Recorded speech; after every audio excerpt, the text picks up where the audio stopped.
Öfkeli kadınları 5 maddede anlamaya çalışalım. 1. Uzun süre bastırılmış duygular.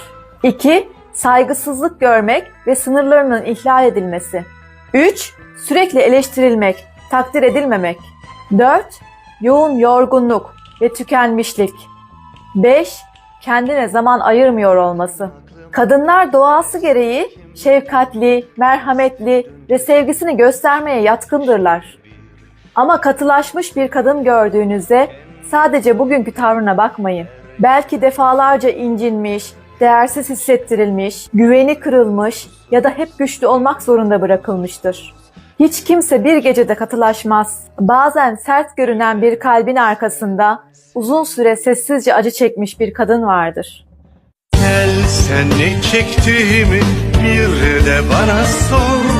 Nerede nasıl yaşarım bir de bana sor.